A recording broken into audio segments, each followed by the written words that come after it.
Que nós temos um par de dias mais para Páscoa e nós temos um ambiente aqui na passeio.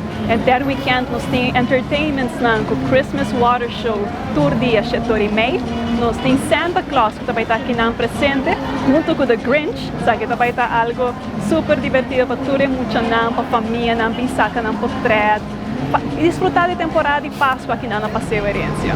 Aqui nós temos diferentes Christmas gift ideas, nós temos para tour budgets, nós temos de 25, tem algo mais luxuoso e nós temos shopping nights every night. Então, por shop entre 10h30 para 10h da noite e por acumular double points via o Passeio Points Program. De seguro, tremendo momento para vir buscar todo o Christmas shopping na Passeio. Nós estamos abrindo todo dia aqui, para dia festivo, nós vamos publicar isso aqui no Facebook, horário exato, pero o restaurante queda abrir todo dia e a tienda está a cada com o opening hours também.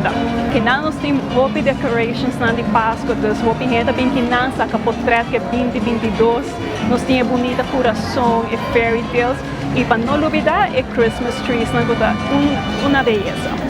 Invitar a gente do pueblo para passar Passeio Herência, que não tem dulce ambiente familiar, onde seguro tem algo para toda gente, que não tem entertainment, tem shopping, tem dining e nós temos water show também. Então nós esperamos que não para passar dulce tempo aqui na Passeio Herência.